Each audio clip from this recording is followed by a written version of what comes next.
Bonjour à tous et bienvenue dans la vidéo où on va parler un petit peu de la compilation OCaml. Alors normalement, pour l'instant, vous compilez soit avec OCamlC, soit avec OCamlOpt, un des deux et c'est cool et vous savez pas trop à quoi ça correspond mais c'est chouette. En fait, en OCaml, il y a 30 000 compilateurs. Le premier, c'est OCamlC. OCamlC, il va compiler vos projets OCaml, vos magnifiques fichiers OCaml et tout ce qui marche bien, en code qu'on va appeler bytecode. En fait, c'est un code qui va être portable, c'est-à-dire que c'est un code qu'on pourra compiler sur n'importe quelle architecture avec OCamlC, à partir du moment où OCamlC est présent dessus, et ça marchera, enfin ça fonctionnera, pardon.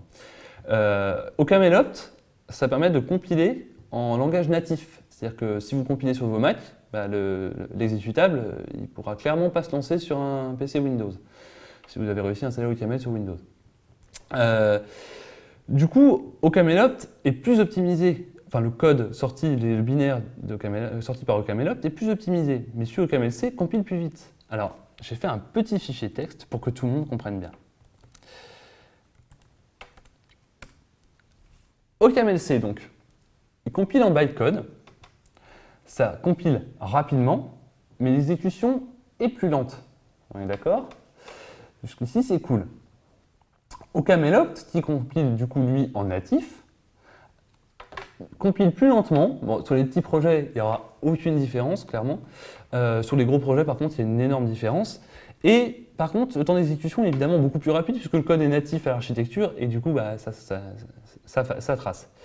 En général, les gens compilent pendant le développement tout ce qui est débugage et tout ce qui est version de non-release, on va dire, avec OCamlC puisque ça compile vite.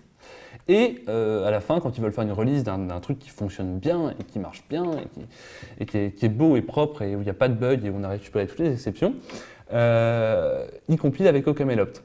Alors là où c'est un peu compliqué, c'est qu'OCamlC, en fait, c'est un compilateur bytecode qui a été compilé avec OCamlC. Tout le monde me suit? OCamlOpt, c'est un compilateur natif qui a été compilé avec OCamlC. Ici, tout va bien. Mais comme on sait que OCamlOpt est plus opti au niveau de l'exécution, les gens se sont dit, bah tiens, ce serait peut-être pas idiot d'avoir les deux compilateurs compilés avec OCamlOpt, histoire de gagner un peu de temps. Du coup, on a OCamlC.opt, qui lui, toujours compile en bytecode, sauf qu'il est beaucoup plus opti puisqu'il est compilé avec OCamlOpt. Et du coup, après les mêmes caractéristiques, hein, il compile beaucoup plus rapidement et l'exécution est un petit peu plus lente, mais moins lente que OCamlC tout court. Et on a OCamlOpt.opt qui est le compilateur natif compilé avec le compilateur natif. Okay. Donc ici, il est beaucoup plus opti. La phase de compilation est toujours un peu plus lente, mais moins lente qu'OCamlOpt. Et la phase d'exécution est très rapide. Alors, en pratique, vous pouvez les utiliser tous les quatre, ça fonctionne très bien. Bon, pour un souci de rapidité, souvent on utilise OCamlC OCamlOpt quand c'est en ligne de commande, mais dans vos Makefile, vous pouvez tout à fait utiliser les quatre si ça vous plaît. Par contre, c'est important à chaque fois d'avoir une compilation en bytecode et une compilation en natif. Je vais vous montrer ça dans le Makefile après. Il faut toujours avoir les deux possibles. Donc voilà pour la compilation. On va faire juste un petit exemple histoire que tout le monde soit raccord et que tout le monde soit sûr que je n'en raconte pas n'importe quoi. Donc on a f qui est une fonction qui a x associe 3 fois x plus 2 on fait un string of int de f42. Donc on va appliquer 42 à ceci. Je vais faire 3 fois 42 plus 2, ça fait 30 257 253.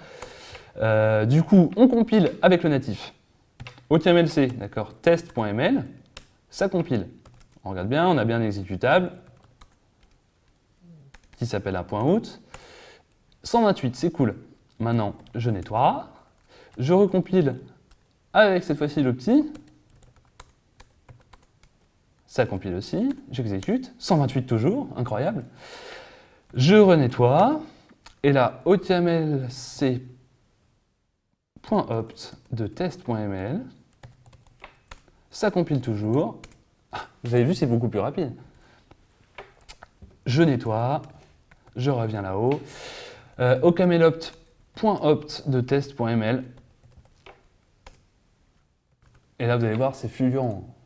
Ah, vous avez vu, vous n'avez même pas eu le temps de regarder, c'était déjà fini. Voilà, donc ça c'est la fin de la vidéo sur les compilateurs. Essayez-les tous un par un. Je pense que là, vous n'allez pas voir grande différence au niveau des vitesses. Par contre, quand vous allez commencer à attaquer des projets un peu plus costauds, testez-les. Parce que en général, ça fait gagner pas mal de temps et ça permet de se rendre compte de pas mal de trucs. Notamment, parfois, il y a des petits trucs qui passent en OCamLC mais qui passent pas bien en OCamLOpt. Voilà, bah, c'est tout pour cette vidéo et bon courage.